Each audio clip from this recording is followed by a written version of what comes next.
નમસ્કાર મિત્રો, બહુ જ અગત્યનો આજનો ટોપિક છે જે તમને જાહેર પરીક્ષામાં જી નીટમાં વધારે પૂછાય છે. એમસીક્યુ પ્રકારના પ્રશ્નો એમાં વધારે પૂછાય છે અને એના આધારે તમને એક્ઝામ્પલ્સ પણ પૂછાય છે. જે સૂત્રો સાબિત કરીશું એના આધારે એક્ઝામ્પલ્સ આપણે તૈયાર કરીશું. મિત્રો, તો આપણે ક્ષારની ચર્ચા મેં ગઈકાલે કરી હતી. ક્ષાર એટલે શું? તો એસિડ અને બેઝ વચ્ચેની પ્રક્રિયાથી જે પદાર્થ ઉદ્ભવે એને ક્ષાર કહેવાય, વત્તા પાણી પણ. હવે ક્ષારનો પ્રકાર પણ આપણે ચર્ચા કરી, પ્રબળ, નિર્બળ, આવા ક્ષારોના પ્રકારની પણ આપણે ચર્ચા કરી. હવે દ્રાવ્યતાના આધારે ક્ષારના પ્રકાર. તો દ્રાવ્યતાના આધારે, દ્રાવ્યતા એટલે શું? તો કે ઓગળી શકતો મહત્તમ જથ્થો કે દ્રાવકમાં ઓગળતો ક્ષારનો મહત્તમ જથ્થો.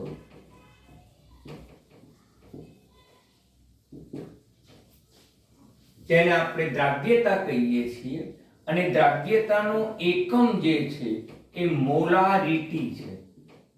મોલારિટી અથવા તો મોલ પ્રતિ લિટર પણ લખી શકાય. તો ક્ષારની દ્રાવ્યતાના આધારે 3 પ્રકાર પડે છે. પહેલો પ્રકાર દ્રાવ્ય ક્ષાર. દ્રાવ્ય ક્ષાર કોને કહેવાય? જે ક્ષારની દ્રાવ્યતા 0.1 મોલર કરતા વધુ હોય તો તેને દ્રાવ્ય ક્ષાર તરીકે ઓળખવામાં આવે. અલ્પ દ્રાવ્ય ક્ષાર કોને કહેવાય? જે ક્ષારની દ્રાવ્યતા 0.01 મોલર કરતા ઓછી હોય તો તેને અલ્પ દ્રાવ્ય ક્ષાર તરીકે ઓળખવામાં આવે છે. તો ઓછું દ્રાવ્ય ક્ષાર કોને કહેવાય? તો જે ક્ષારની દ્રાવ્યતા 0.1 મોલર અને 0.01 મોલરની વચ્ચે હોય, એટલે કે 0.01 મોલર કરતા વધુ હોય અને 0.1 મોલર કરતા ઓછી હોય તો તેવા ક્ષારને ઓછું દ્રાવ્ય ક્ષાર તરીકે ઓળખવામાં આવે છે. આમ ક્ષારની દ્રાવ્યતાના આધારે મિત્રો 3 પ્રકાર હતા.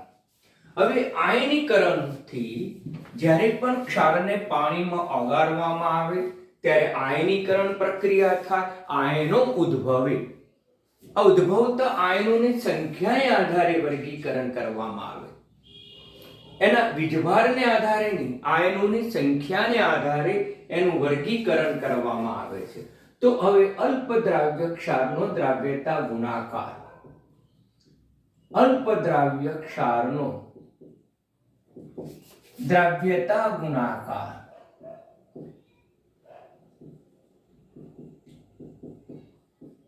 કેએસપી, જેને આપણે આયનિક ગુણાકાર તરીકે પણ કહી શકાય,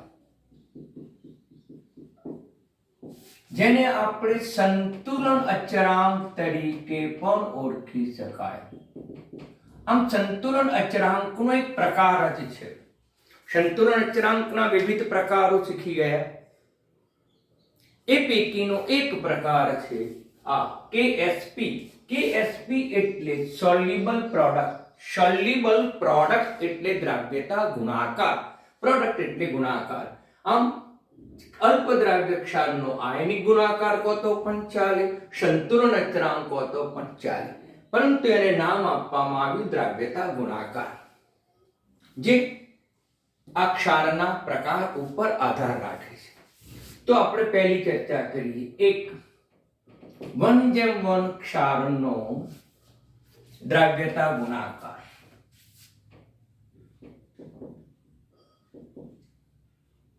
કેએસપી આઉટ પર લખાય ટૂંકમાં. તો 1:1 ક્ષાર જે આયનીકરણથી પાણીમાં ઓગાળવામાં આવે તો ઝીંકની સંખ્યા 1 અને સલ્ફાઇડની સંખ્યા 1. આમ ધન આયન પણ એક ઉદ્ભવે, ઋણ આયન પણ એક ઉદ્ભવે, માટે 1:1 કહેવામાં આવે. એ જ રીતે સિલ્વર ક્લોરાઇડને પાણીમાં ઓગાળવામાં આવે તો આપણને સિલ્વર ધન આયન અને વત્તા ક્લોરાઇડ ઋણ આયન. આમ આની પણ સંખ્યા 1:1 છે. મિત્રો ધ્યાન આપો, વીજભાર ઉપર આધારિત નથી. વીજભાર +2 પણ હોઈ શકે, +1 પણ હોઈ શકે, -2 પણ હોઈ શકે, -1. ગમે તે વીજભાર ધરાવતા ધન આયન અને ઋણ આયનની સંખ્યા 1 હોય, ધન આયન અને ઋણ આયનની સંખ્યા 1 હોય તો તેને 1:1 તરીકે આપણે ઓળખીએ છીએ મિત્રો. એ જ રીતે લઈએ Fe, PO4. તો Fe ઉપર +3 વીજભાર થશે, PO4 ઉપર -3 વીજભાર થશે મિત્રો. તો અહીંયા વીજભાર 3 છે પણ આયનની સંખ્યા 1 છે, વીજભાર -3 છે, આયનની સંખ્યા 1 છે, માટે આ બધાને આપણે 1:1 પ્રકારનું કહી શકાય. હવે એને ટૂંકમાં આ બધા જ પદાર્થો માટે એક સામાન્ય સૂત્ર પણ લઈ શકીએ. દાખલા તરીકે AB. તો AB પદાર્થ એ નિર્બળ વિદ્યુત વિભાજ્ય છે, સોલિડ છે. તેને પાણીમાં ઉમેરવામાં આવે તો A + N ઉદ્ભવે, B - N ઉદ્ભવે. ધારો કે તેની દ્રાવ્યતા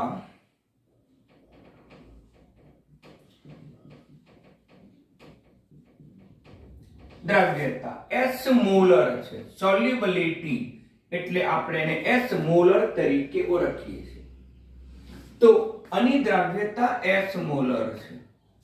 એની દ્રાવ્યતા જેટલા જ ધન આયન અને ઋણ આયન ઉદ્ભવે, એની દ્રાવ્યતા જેટલી હોય, એની દ્રાવ્યતા જેટલા જ ધન આયન કે ઋણ આયન ઉદ્ભવે, એટલે ધન આયનની સંખ્યા પણ S, ઋણ આયનની સંખ્યા પણ મિત્રો S. હવે સંતુલન અચળાંક લખીએ Ke. તો Ke બરાબર નિપજોની સાંદ્રતાનો ગુણાકાર ભાગાકારમાં પ્રક્રિયકોની સાંદ્રતાનો ગુણાકાર. પરંતુ નિર્બળ વિદ્યુત વિભાજ્ય ક્ષારમાં ધન આયન અને તેના આયનો વચ્ચે સંતુલન સ્થપાયેલા હોય છે. આમ આ ધન આયન છે, આ તેના આયન એટલે ઇક્વિયસ આપણે લખવું જોઈએ. વ્યવહારમાં ન લખો તો પણ ચાલે, ઇક્વિયસ. આમ ધન આયન અને તેમાંથી ઉદ્ભવતા આયનો સંતુલનમાં હોય છે. સંતુલન સ્થપાય છે એટલે સંતુલન અચળાંક લખી શકાય. પરંતુ આપણને ક્ષાર જે AB છે એ ઘન પદાર્થ છે અને ઘનની સાંદ્રતા અગાઉ સમજાવ્યા મુજબ હંમેશા અચળ હોય છે. ઘનની સાંદ્રતા ક્યારેય બદલાતી નથી, અચળ છે. માટે આ પરિણામમાં બે અચળાંકો આવ્યા, એક Ke આવ્યો, બીજો AB. કારણ કે AB ઘન પદાર્થ છે, એની સાંદ્રતા અચળ છે એટલે અચળાંકો સાથે લખ્યા. મેથેમેટિકલ સ્ટેપ છે. આની જગ્યાએ નવો અચળાંક મૂકીશું. આપણે નવો અચળાંક કહીશું સોલ્યુબલ પ્રોડક્ટ. એનો નવો અચળાંક છે KSP. આમ નવો અચળાંક આપણે મૂકી શકાય. હવે આની દ્રાવ્યતા કેટલી છે તો કે S. આની દ્રાવ્યતા કેટલી છે તો એની પણ S. માટે લઈ શકાય x². એનો એકમ થશે મોલારિટી નો વર્ગ. આમ દ્રાવ્યતા ગુણાકાર અને દ્રાવ્યતા વચ્ચેનો સંબંધ આપણને પ્રાપ્ત થયો.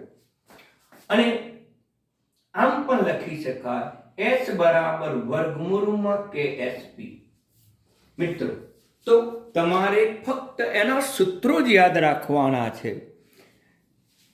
એના પરિણામ કઈ રીતે પ્રાપ્ત થયું એ સમજાયું. તો મિત્રો 1:1 છે. આ 1:1 માં ગમે તે અલ્પદ્રાવ્ય ક્ષાર લો તો જવાબ તો આ જ આવે, બીજો કોઈ નહીં. તમે આનો KSP મેળવો કે પછી અણુ મેળવો કે અણુ મેળવો, પરંતુ એનો જવાબ તો આ જ આવે.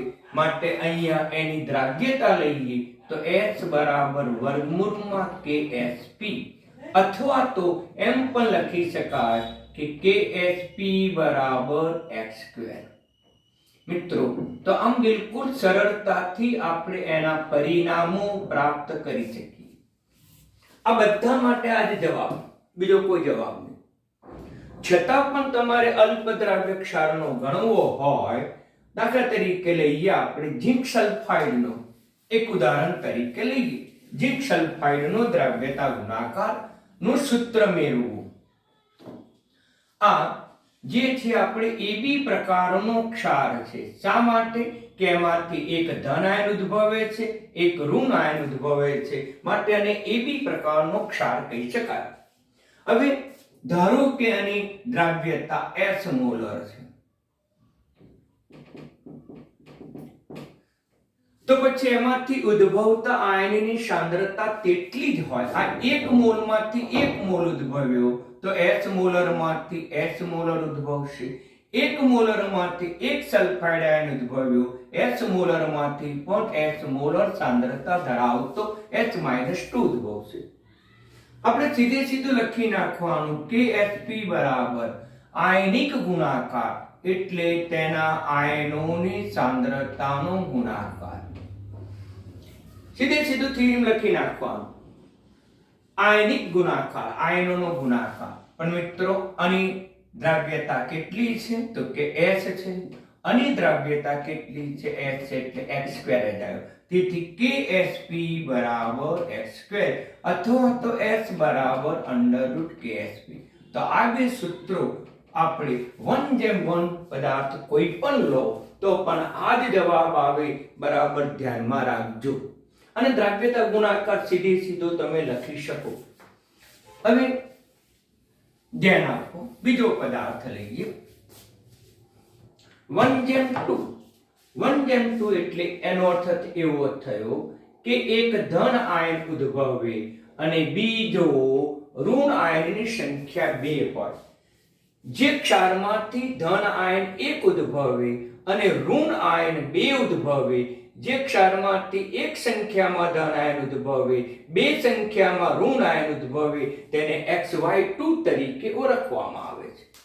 તો આપણે ઉદાહરણ લઈએ. આ બધા જ પદાર્થો માટે એક સામાન્ય ક્ષાર લઈ શકીએ. એને આપણે ધારી લઈએ XY2. તો XY2 ના જલીય દ્રાવણમાં નીચે મુજબ સંતુલન સ્થપાય છે. એમાંથી X ધન આયન પણ ઉદ્ભવે છે વત્તા Y ઋણ આયન પણ ઉદ્ભવે છે. પરંતુ મેં તમને અગાઉ સમજાવેલું છે AX + BY બરાબર સમજાયેલું છે મિત્રો, કે કોઈ પણ ક્ષાર જે છે AX BY એમાંથી કયો ધન આયન ઉદ્ભવે? તો આગળ જે છે એ ધન આયન ઉદ્ભવે અને પાછળમાંથી જે લખેલો પદાર્થ છે એમાંથી ઋણ આયન ઉદ્ભવે. પણ X શું બતાવે છે? તો X એ B નો વીજભાર બતાવે છે. Y શું બતાવે છે? તો Y A નો વીજભાર બતાવે છે. એટલે A ઉપર +Y વીજભાર આવશે. આ X જે છે એ પાછળ આની સંખ્યા બતાવે છે, જ્યારે Y પણ છે એ B ની સંખ્યા બતાવે છે. અહીંયા ટોટલ XY આયનો થયા, વીજભાર થયો. અહીંયા -XY થયો. આ બંનેનો સરવાળો 0. આ તટસ્થ ક્ષાર છે એટલે વીજભાર પણ 0 થશે. આનો વીજભાર આના વીજભારનો સરવાળો 0 થવો જોઈએ. એ જ રીતે અહીંયા કે 2 ક્યાં જશે મિત્રો? તો X ઉપર જશે. તો X નો વીજભાર +2. પણ આ 2 શું બતાવે છે? Y ની સંખ્યા પણ બતાવે છે. આ એક સમજવાનું જે અહીંયા જશે એટલે આનો વીજભાર -1. આનો ધન વીજભાર +2, આનો ઋણ વીજભાર -2, +2 -2 0 થઈ ગયો. તો આમ આપણને ધન આયન પણ ઉદ્ભવશે અને ઋણ આયન પણ ઉદ્ભવશે. હવે આપણે સીધે સીધો KSP જ લખી નાખવાનો.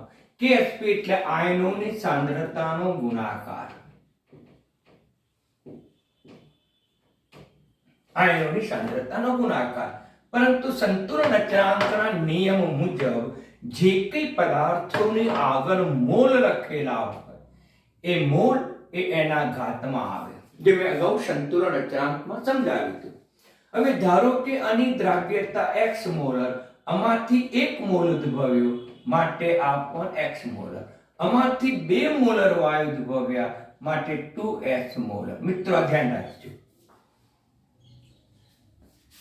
તેથી આની દ્રાવ્યતા xi, આની દ્રાવ્યતા 2si પણ એનો વર્ગ, એટલે અહીંયા થશે 4x3. આનો એકમ થશે મોલારિટીનો ક્યુબ. તો આમ KSP બરાબર આવી 4s3. કયા પ્રકારનો ક્ષાર હતો?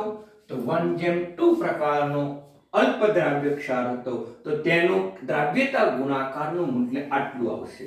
માટે મિત્રો બધાનો જવાબ એક સરખો જ આવશે. જો દ્રાવ્યતા લેવી હોય, દ્રાવ્યતા S, તો પછી KSP/4 અને એનું ઘનમૂળ આવશે. ઘનમૂળ જે તમને મેથેમેટિકલ રીતે સમજી શકો છો. માટે આ બધા જ ક્ષાર માટે, આ બધા ક્ષાર, એના સિવાય પણ 1:2 પ્રકારના જો ક્ષાર હોય તો આપણને એનો જવાબ શું મળે?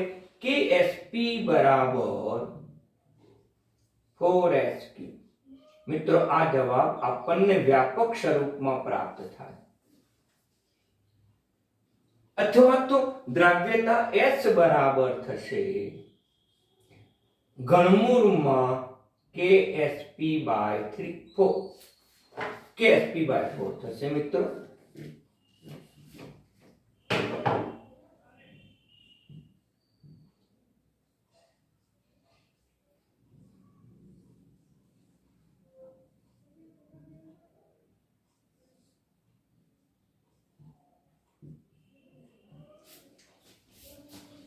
હવે આપણે જોઈએ આ 2:1. 2:1 ક્ષારનો KSP આ જે હતો એ 1:2 નો હતો. હવે 2:1 ક્ષારનો દ્રાવ્યતા ગુણાકાર KSP. તો 2:1 માં વ્યાખ્યા શું થશે? ઉદ્ભવતા ધન આયનની સંખ્યા 2 અને ઉદ્ભવતા ઋણ આયનની સંખ્યા 1. એને આપણે શું કહીશું? 2:1 પ્રકારનો ક્ષાર તરીકે ઓળખીશું. દાખલા તરીકે એને ઉદાહરણ તરીકે લઈશું M2n. આ M તરીકે ધન આયન છે, જ્યારે N તરીકે ઋણ આયન છે. તો M2n સોલિડ એના જલીય દ્રાવણમાં આયનીકરણ થાય અને આ સિદ્ધાંત અનુસાર M ઉપર કેટલો વીજભાર આવે? 1 છે અહીંયા, એટલે M ઉપર +1 વત્તા N. N ઉપર કેટલો વીજભાર આવશે? -2. પરંતુ M ની સંખ્યા કેટલી થશે? 2. આમ M ની સંખ્યા 2 થશે. ધારો કે એની દ્રવ્યતા S મોલર હોય, આમાં 1 મોલમાંથી 2 મોલ M+1 આયન ઉદ્ભવ્યા. માટે આના કરતા આમાં ઉદ્ભવતા આયનની સાંદ્રતા બમણી હશે, 2s મોલર લખી શકાય. આના આયનીકરણથી એક જ મોલ N-2 ઉદ્ભવે છે. આના S મોલારિટી હોય તો આમાં S મોલ આયન ઉદ્ભવે. હવે એનો KSP લખવો છે. KSP એટલે સીધા આયનોની સાંદ્રતાનો ગુણાકાર. M+1 છે અને N-2 છે. પરંતુ મિત્રો આનો સહગુણક 2 છે, એટલે આપણે 2 એનો વર્ગ કરવો પડે. હવે એની સાંદ્રતા કેટલી છે? તો આની સાંદ્રતા 2s. તો સાંદ્રતાને કાટખૂણિયા કૌંસમાં ન લખાય, એનો વર્ગ. આની સાંદ્રતા s છે, એટલે આનો જવાબ પણ આવશે 4s3. આમ KSP = 4s3.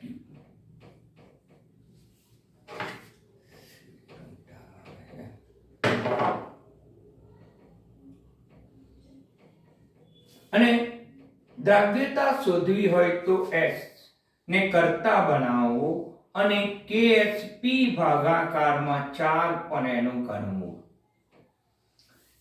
મિત્રો બરાબર ધ્યાનમાં રાખો કે 1:2 પ્રકારનો ક્ષાર લો કે પછી 2:1 પ્રકારનો ક્ષાર લો, પણ એના KSP ના મૂલ્યો તો સમાન જ આવશે. આ જે ક્ષાર છે 1:2 પ્રકારનો ક્ષાર છે, જ્યારે આ 2:1 પ્રકારનો ક્ષાર છે, એટલે મિત્રો એનો જવાબ તો બંનેનો સરખો જ આવશે.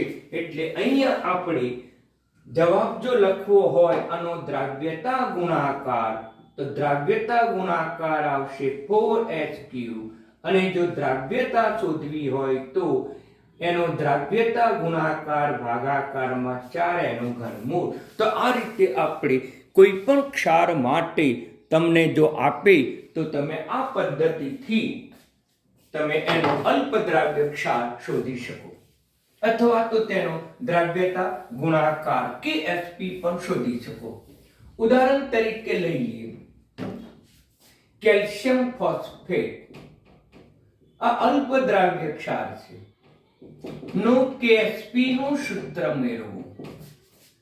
ખાલી જગ્યા છે, આવો MCQ પરીક્ષામાં પૂછાઈ ગયેલો છે નીટજીમાં. તો તમારે સૌપ્રથમ કેલ્શિયમ ફોસ્ફેટ માંથી જે ઘન પદાર્થ છે, અલ્પદ્રાવ્ય ક્ષાર છે, એમાંથી ઉદ્ભવતા આયનો લખવાના. કેલ્શિયમ છે અને ફોસ્ફેટ છે, આ ધન આયન છે, આ ઋણ આયન, પણ 3 અણી ઉપર જશે એટલે ફોસ્ફેટ આયનનો વીજભાર 3 થશે. 2 અણી ઉપર જશે એટલે એનો વીજભાર 2 થશે. પરંતુ 3 જે છે પાયામાં છે, એની સંખ્યા બતાવે છે 3. 2 છે એના પાયામાં છે, એની સંખ્યા બતાવે છે 2. માટે મિત્રો આમાં ધન આયન પણ 6 થયો, ઋણ આયન પણ 3 ગુણ્યા 2 6, 3 ગુણ્યા 2 6. ધન આયન ઋણ આયન સમાન થઈ ગયા, માટે આપણું આયનીકરણ પ્રક્રિયા સાચું છે. હવે સંતુલન તપાઈ ગયું અને H મોલર સાંદ્રતા છે. ધારો કે H મોલર. મિત્રોમાં 1 મોલમાંથી કેટલા મોલ કેલ્શિયમ ઉદ્ભવે છે? તો તે 3 મોલ કેલ્શિયમ ઉદ્ભવે છે. તો પછી આની સાંદ્રતા કરતા કેટલા ગણી સાંદ્રતા થાય? તો કે 3 ગણી સાંદ્રતા થઈ જાય, 3H મોલર થશે. મિત્રો આમાં 1 મોલ છે, તો 1 મોલમાંથી ફોસ્ફેટ આયન ઉદ્ભવે છે, પણ કેટલી સંખ્યામાં? તો કે 2 સંખ્યામાં. માટે એની સાંદ્રતા આના કરતા 2 ગણી થઈ જશે, એટલે 2H મૂકી દઈશું. હવે એનું KSP લખીશું. KSP એટલે આયનોની સાંદ્રતાનો ગુણાકાર. પણ મિત્રો આની સાંદ્રતા નો ગુણાકાર, પણ આની આગળ કેટલા મોલ લખ્યા છે? 3 મોલ, માટે સાંદ્રતાનો 3 ઘાત. આની આગળ કેટલા મોલ લખ્યા છે? 2 મોલ, એટલે સાંદ્રતાનો વર્ગ લખવો પડે. મિત્રો કેલ્શિયમ +2 ની સાંદ્રતા કેટલી આવી? તો 3H લખ્યું.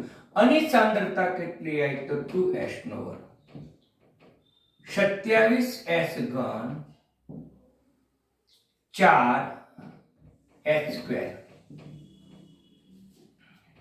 આ બેનો ગુણાકાર કરો, 108. આ બેનો ગુણાકાર ઘાતાંક સરખો છે એટલે 5 થશે. 7 ચોક 28. ઓકે મિત્રો, તો આ રીતે આપણે સરળતાથી નક્કી કરી શકીએ. તો આ એનું KSP નું આ સૂત્ર આવ્યું.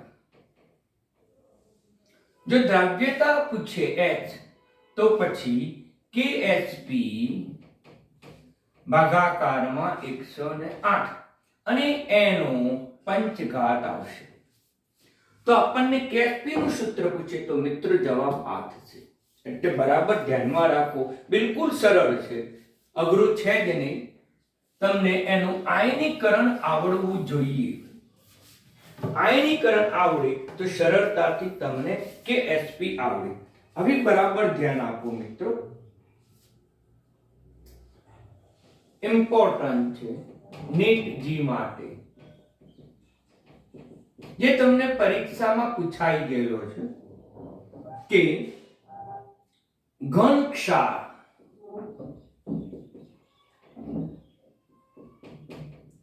MX p plus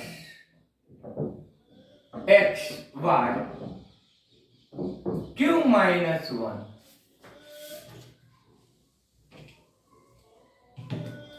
નો KSP શોધો. પરીક્ષામાં પૂછાઈ ગયું છે. આ પદાર્થનો KSP આપણે શોધવાનો છે મિત્રો. શરત પણ આપેલી છે આપણને, x into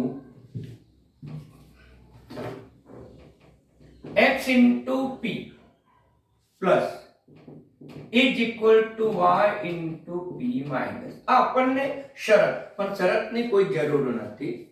તો પછી અલ્પદ્રાવ્ય ક્ષારનું સંતુલન સમીકરણ લખવું પડે.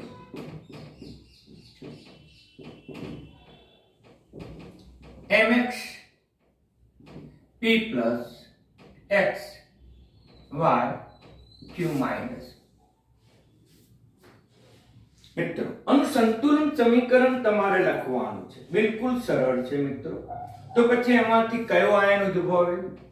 તો m p પ્લસ વત્તા x q માઇનસ. પણ મિત્રોની સંખ્યા કેટલી? તો આની સંખ્યા આવશે x. આની સંખ્યા કેટલી? તો આની સંખ્યા આવશે y. મિત્રો, આ રીતનું આયનીકરણ થશે. અગાઉથી તમને એનો ધન આયન ઋણ આયન આપી દીધો છે. જેવી રીતે આ રીતે લખ્યું છે તે રીતે. તો અમે એનો ધન આયન અને એનો ઋણ આયન તમને આપી દીધો છે. હવે દ્રાવ્યતા ગુણાકાર લઈએ. ધારો કે આની દ્રાવ્યતા h મોલર છે, તો આના કરતા x મોલ સાંદ્રતા વધી ગઈ, માટે આની સાંદ્રતા થશે Hx મોલર. આ 1 મોલ છે, એમાંથી y મોલ x આયન ઉદ્ભવ્યો. y મોલ x આયન ઉદ્ભવ્યો. તેથી આની સાંદ્રતા કરતા આની સાંદ્રતા y ઘણી થઈ જશે, એટલે ys મોલર કહેવાય. હવે KSP એટલે શું? આયનોની સાંદ્રતાનો ગુણાકાર. કયા કયા આયનો ઉદ્ભવ્યા? Mp પ્લસ આયન ઉદ્ભવ્યો અને બીજો xq માઇનસ આયન ઉદ્ભવ્યો. પણ મિત્રોની સંખ્યા કેટલી છે? x, એટલે ઘાતાંકમાં x થશે. આની સંખ્યા કેટલી છે? y, એટલે ઘાતાંકમાં y થશે. તેથી આની અંદર આયનની સાંદ્રતાનું મૂલ્ય મૂકી દઈએ, x s ને x ઘાત. આની સાંદ્રતા કેટલી થઈ? ys ની y ઘાત. x ની x ઘાત, s ની x ઘાત. મેથેમેટિક્સ સ્ટેપ છે, સાદુરૂપ આપીએ છીએ. x raised to x into y raised to x, x raised to x into x raised to y. મિત્રો, આનો આધાર સરખો છે અને આધાર સરખો હોવાથી તેના ઘાતાંકનો સરવાળો થશે. તો મિત્રો, આ રીતે આપણને જવાબ પ્રાપ્ત થશે. એટલે એનો KSP જો લખવો હોય, KSP તો x ની x ઘાત, y ની y ઘાત, દ્રાવ્યતા જે h છે એની x પ્લસ y ઘાત. આ આપણો જવાબ આવશે. સરળ છે મિત્રો, બહુ અઘરો છે જ નહીં, પરંતુ તમને ખ્યાલ આવવો જોઈએ. હવે x ની કિંમત શોધવી છે. x ની કિંમત, દ્રાવ્યતાની કિંમત શોધવી છે. બરાબર. x એટલે દ્રાવ્યતા. અગાઉ પણ ચર્ચા કરી. x plus y is equal to KSP ભાગાકારમાં x raised to x, y raised to y. હવે s ની કિંમત શોધવી છે, એટલે આપણે s ને કરતા બનાવવું પડે. x બરાબર KSP ભાગાકારમાં x raised to x, y raised to વર્ગમૂળની અંદર x plus y લખી શકાય. વર્ગમૂળ ઉપર x plus y. જો આ રીતે ના લખવું હોય તો આ રીતે પણ જવાબ લખાય. KSP ભાગાકારમાં x raised to x into y raised to. એની કેટલી ઘાત? 1 ભાગાકારમાં x પ્લસ વાય ઘાત. મિત્રો આવું સૂત્ર પણ લખી શકાય. આમ ગાણિતિક રીતે વિવિધ પરિભાષામાં આપણે આ દ્રાવ્યતા ગુણાકારના સૂત્રો લખી શકીએ. મિત્રો એટલે આજે મેં ઇમ્પોર્ટન્ટ ચલાવ્યું જે તમને જી નીટ માટે ખૂબ જ અગત્યનું છે. તૈયાર કરજો. જેટલી મેં પાઠ્ય પર નોંધ કરી છે એ પણ અપ ટુ ડેટ રીતે નોંધ કરજો. ઓકે, ધન્યવાદ.